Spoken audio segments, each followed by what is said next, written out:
Over the past decade, Sir Darius Blaine built his resume appearing in several big-name film and TV titles. I got killed by a piece of cake. You get the role, big role, and you're on set with these big actors now. Man, that was incredible. I never thought I was going to book that role. This is the official shoe of the Jamaican relay team. He was so serious and dedicated to the structure of what a character is supposed to be. And I said, okay, this guy's going to be a problem.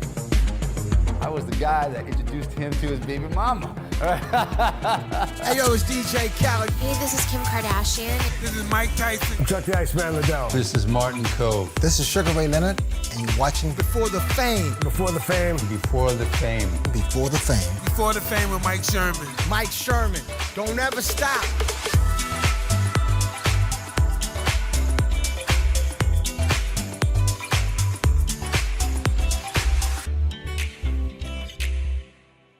Hi, everybody. Welcome to Before the Fame. And I'm your host, Mike Sherman, standing here in the heart of Los Angeles across busy Pico Boulevard from the 20th Century Studios lot, home to the West Coast headquarters of the Fox Network. Now, one of Fox's recent hits is the musical comedy drama series, The Big Leap. Tight end for the Detroit Lions. I'm not a dancer. On today's show, I sit down with the star, Sir Darius Blaine, and talk about his path in Hollywood, which has led him to roles in not just television, but in blockbuster films and video games. Yeah, I'm pretty sure I got this.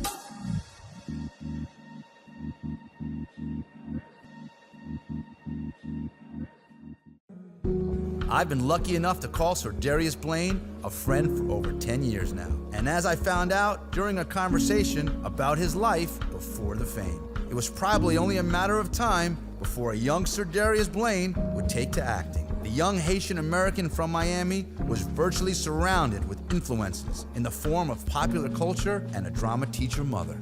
We go back at least 10, 11 years. I remember when you first came out to Hollywood, you were coming from New York City, and you got your first big role in Footloose, but we're gonna go even way back before that. You're a North Miami guy. Yeah. And your mom, as a little boy, had you in plays, just learning how to act because you were real shy. Right, So right. tell me about what it was like when you were a kid and when you got the bug of being on the big stage and performing. Well, honestly, I mean, you could take it back even further than that. I mean, when I was like 6 years old, I was memorizing movies like Hook and Teenage Mutant Ninja Turtles and Legends of the Fall. You know, probably stuff I shouldn't have even been watching. I liked very adult films and stuff at that time, and I always secretly really loved acting, but I was so shy, and it seemed so unrealistic, you know, because I didn't know any actors in Miami. But I always secretly really wanted to do it. So you fast forward to me being 12 years old. My mom was a drama teacher and an English teacher. I used to do like state writing competitions and stuff like that. And I helped her write a play for, you know, the spring play. And, you know, I was in the kitchen one day doing dishes and just reciting all the lines from the play. And she was like, "You know all the lines?" And I was like, "Yeah." She's like, "How?" I was like, it wasn't a big deal to me. I had been memorizing, you know, movies since I was, you know, much younger. And she was like, "You should audition for the play." And I was But you like, were "Oh, shy though, right? Extremely. I was like, "No way, I'm not auditioning for, how'd you do for it? a play." Well, she had like a panel of judges that would cast her plays for her so that she, you know, no one could accuse her of favoritism or anything like that. And I got cast as the understudy for the lead. So I was like, okay, great, I'll never have to go on. This is perfect. I'm a backup plan, you know? Sure enough, after the first show, the lead guy got sick and couldn't do the rest of the run. So I ended up doing 7 out of the 8 shows. And I think that's when I got bit by the bug, you know, just before the curtains opened, my heart was pounding, and then once it was finally open, it was like I was free falling, like I was skydiving, I was flying. Like most actors do, Sir Darius traded the tropical Miami sun for the concrete jungle of New York City, where a stint in the faith-based Actors, Models, and Talent for Christ led to a scholarship with the prestigious New York Conservatory for Dramatic Arts. You say in a lot of interviews that I've seen before that New York changed your life. It did. You went to New York, you went to film school out there, and that was when you said, wow, this is what I want to do with my life. Yeah. Tell me a little bit about that. Well, I was a biology major originally. I was going to Florida Coastal University at the time. And I got an opportunity to go to New York to acting school. I got an acting school scholarship to the New York Conservatory for Dramatic Arts, and I dropped out. Living in the city proved to be a solid source of stimulation and inspiration, where there was more than just chasing auditions. It was the first time that I ever felt like I fit in anywhere. New York is such an eclectic melting pot of people from all around the world. It put me onto some of my tastes and let me delve deeper into the arts and you know, from the food scene to the music scene. I worked at one of the best jazz clubs in the world, Birdland Jazz Club. I worked there, and I played jazz as well. I played, you know, trumpet and baritone, but it really like kind of helped me, you know, not be afraid to like what I like and, you know, wear what I wanted to wear and be who I wanted to be. I just think from the moment we met, we hit it off, and I knew he wasn't one of those fake Hollywood types. No. What do you call it? Actor and friend Lamorne Morris was one of Sir Darius's first co-stars, and saw more than just a guy suited to play the tall and imposing type. This is the official shoe of the Jamaican relay team. We did a short film together back in the day in New York, and he was so nervous being around me because I was a star. And he was just like, hey man, like, I want to be like you when I grow up. How do I do it? And I just gave him the tools. Yeah. You know what I'm saying? Every actor has a toolbox. Yeah. I gave it to him. Yeah. And he went and he took it and he ran with it. But in all seriousness, he's one of the best actors I've ever seen, one of the best actors I've ever worked with. He's a lot younger than me, but I won't say a lot younger than me. Couple years younger. A couple years younger than me. But it was so interesting to see him right out of film school do this short film. Because here I am playing and having fun and being loose, and he was so serious and dedicated to the structure of what a character is supposed to be. And I said, okay, this guy's gonna be a problem. Why did you do that? I didn't do that. You did that. Come on, just bounce, brother. In 2011, Sir Darius landed his first Hollywood role, playing the first of what would be many football players in the remake of the iconic dance flick Footloose. Tell me about that first kind of big blockbuster movie, Footloose, that kind of set a tone for you for other big roles. Yeah, well, I had just moved here from New York and had no real idea what I was doing, to be honest with you. I was just happy to be auditioning. Yeah. But Footloose was my first feature film audition, actually, and I ended up booking role. it. Yeah, I always say I booked it because I was cheaper than everybody else that was going for it. I'm just curious. I ain't trying to bang her, take her ballroom dancing. Well, that'd be pretty hard, being that that's against the law. What, banging a preacher's daughter? Nah, public dancing is against the law if you're under 18 in Beaumont. Shut up. That was one of the most incredible experiences of my life, especially at the time I was kind of down in the dumps. I had no money. You know, it was me and my mom. My mom was very sick at the time, and you know, I was, you know, kind of helping support her and stuff as well. So when I got the call from my agent that after my 6th audition for this movie that I had finally booked it, man, first time in my life I ever cried tears of joy. I had to pull over on the 405 in a friend's car that I had borrowed because my car had been repossessed. It was a whole thing. So I sat on the side of the 405, just, you know, crying my eyes out and being so grateful. I had like $35 in my bank account at the time. That's how you do it. Get ready. Game time. De La Salle pushes their winning streak to 151 games. Safe to say, being blessed with an athlete's physique makes it easier to get cast in sports-themed projects. For 2014's When the Game Stands Tall, producers wanted actors who could pass for a football team if it weren't for the cameras. So you're a big guy, 6'4", 6'5", muscles. You get put in a lot of roles as an athlete. One of your beginning roles as an athlete was When the Game Stands Tall. All right, I got Cam's card, training goal. 5 extra gashes after practice every day. Done. I got the opportunity to play Cam Colvin in When the Game Stands Tall, which was about the undefeated team over at De La Salle in Richmond, California.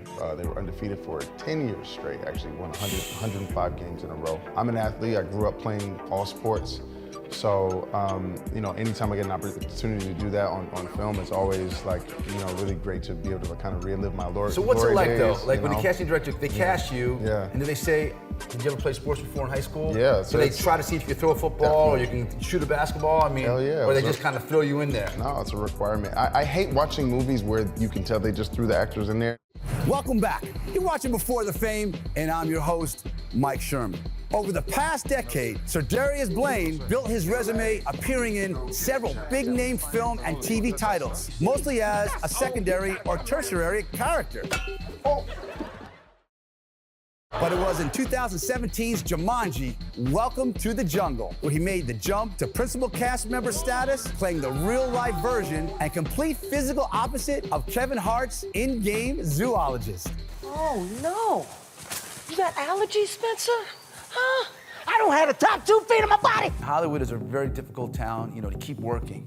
But then this big, huge motion picture comes around, big budget, called Jumanji. And they're looking for this young athletic-looking guy that can play the role of the young Kevin Hart, and you get the role, Yeah. big role, Yeah. and you're on set with these big actors now. Yeah. You know, so you were fans of these actors as a kid, and now you're actually on a set with them. Yeah. Remember you told me a couple things. Tell me a little bit about what that was like. Man, that was incredible. I never thought I was gonna book that role. First of all, I actually remember the day that I was waiting, for casting to call me in. I was waiting for like over an hour, and it was the middle of pilot season too, so it was like really busy. I had another audition to go to that I thought I had a better chance of booking, so I called my agent. I was like, man, I'm about to leave here. Like, this doesn't even make sense. I don't look young enough to even play this role too. So I saw a lot of makeup, man. Yeah. They put a lot of makeup, yeah. You were on, playing a man. high school kid. I got Just a couple silky years smooth ago. skin. Don't let hey, come on, clean shave. Yeah, you look young, Shot man. me back about 10 years. You do know what I'm look saying? young. Black don't crack. The modern era mega hit Jumanji movies not only raised Sir Darius Blaine's profile in the industry, it provided him with some newfound insight on how Hollywood A-listers operate on and off the set. Do you remember what it was like in there? I got eaten by a freaking hippo! I got killed by a piece of cake. Booking that role put me in the position to be able to watch The Rock and watch Kevin Hart and Jack Black and Karen Gillan and Nick Jonas and all these really incredible, fantastic talents that have really pushed the needle as far as entertainment goes. And I got to see them up close and see how great they were with human beings. And The Rock and Kevin, they know every single person's name on set. They know every single person's name that works for them, and they've got all these businesses. They're personable and they're extremely creative and talented and smart. And I was like, man, I'm not working hard enough. Welcome to Top Shelf Getaways. And thus, Top Shelf Getaways was born. Sir Darius' first of its kind, full-service travel side hustle to exotic locations where travelers are taken care of around the clock by a Hollywood star. I look for opportunities to be of service always. I mean, you've been on one of my vacations before, my travel company. Yeah. I stay up, 24 hours a day to make sure that I can answer anyone's call and bring them a sandwich in the middle of the night if they need it. I'm always just trying to move around and see what the next thing is that can make you money. Also, actors, you shouldn't be doing just one thing. You gotta diversify your portfolio a little bit, man. Bring more to the table. Look, don't worry, the places are nicer the closer we get to campus. On the small screen, viewers got to see even more of Sir Darius Blaine's range outside of a football uniform. Make it fast, Klaus will be back soon.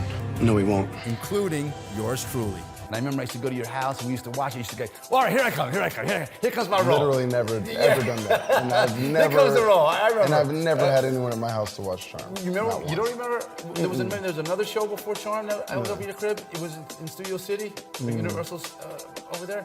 No. I remember. Nah. I hate watching myself, so I know that never happened. It was Lamorne's apartment. It was Lamorne's house? It was Lamorne's apartment. Lawrence, we were watching Charm. Nope. Okay, we were watching another show on CW.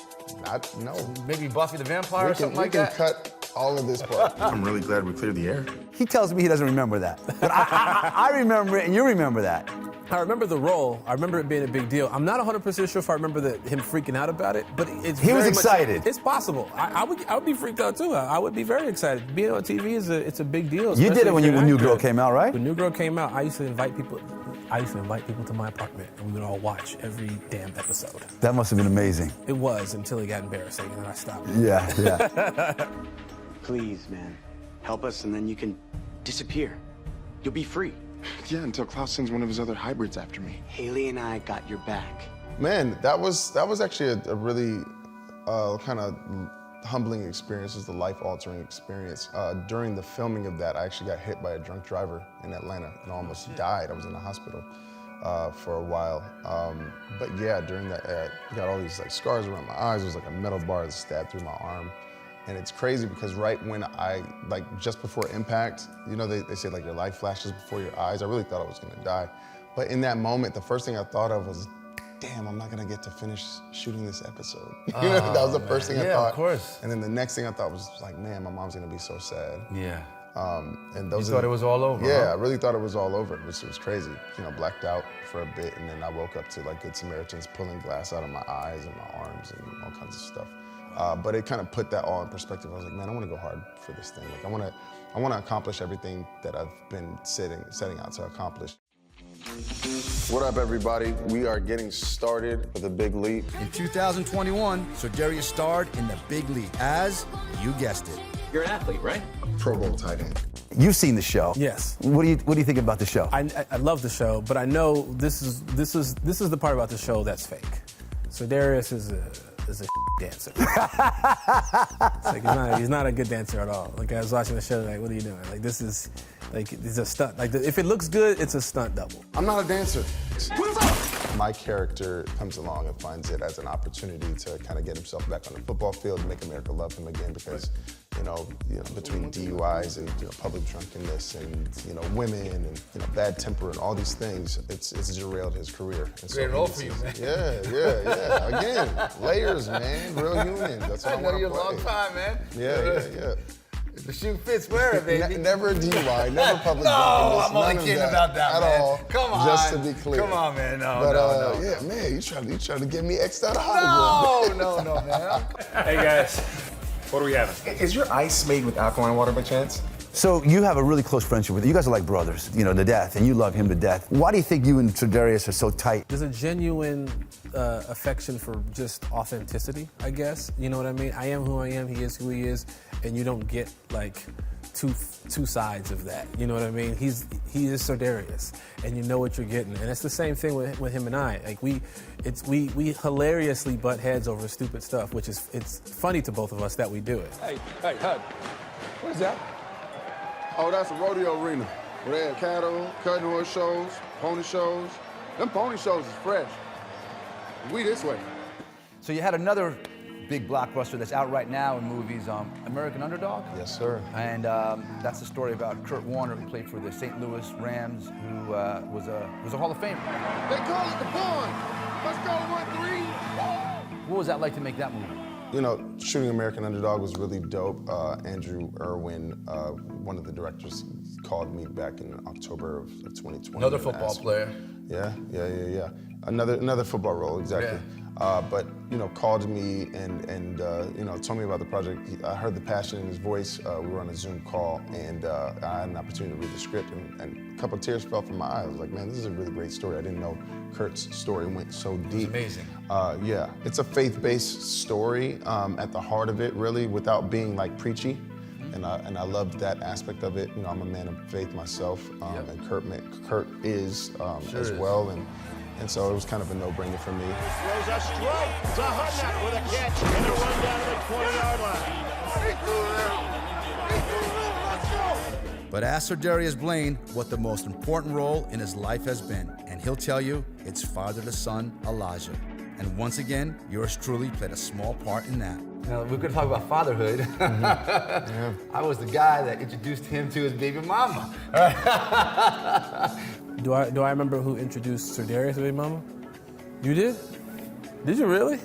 It was a club in Hollywood we went to 10 years ago. Oh, and wow. I was talking to this girl, and she wasn't digging me. She wanted somebody tall, dark, and handsome. Said, well, come meet my friend Sir Darius. And next thing, it's history, man. So his beautiful little boy, Elijah, you could say Mike Sherman had a lot to do with it, man. And you're an excellent father. Mike Sherman, you are a very smooth, charismatic guy, and no one can tell you no, including her that night. Man, I remember that night like it was yesterday, man. It definitely brought one of the greatest gifts I've ever had. Yeah, he's a handsome little boy, man, so you're blessed. Well, look who's still circling the drain. What's up, boy? In his relatively young acting career, Sir Darius Blaine has already defied typecasting and portrayed a variety of characters across multiple genres. And it's a trend he wants to maintain as he continues his path as a working actor in Hollywood. Fund security team neutralized. All clear. I teach acting classes as well, and I tell my acting students to embrace their stereotypes. You know what I mean? I'm 6'5", 250. Of course somebody's gonna think that I look like an athlete. You know what I mean? I would be silly to not embrace that, and then once I get in there, use the opportunity to show other parts of myself as well. I'm waiting for the step back, and next thing I see, black. I want to be known as a Swiss Army knife, you know what I mean? I want to be the guy who can do a little bit of everything. I've been very blessed to do like a very wide range of different roles, from sci-fi to action to comedy to drama. I love drama, of course. I love comedy as well, but I love roles that represent real people. I love something that I can kind of sink my teeth into and say to my friends, hey, I can't talk to you guys for like 2 weeks. I got to really focus on this. I am a serious actor. I was classically trained.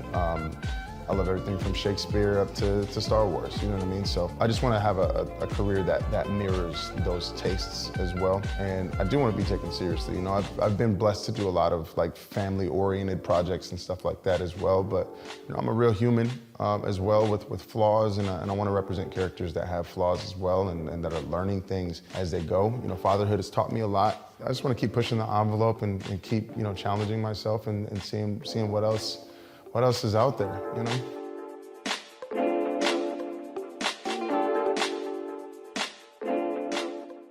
Well, guys, that's our show for today. I really hope you enjoyed it.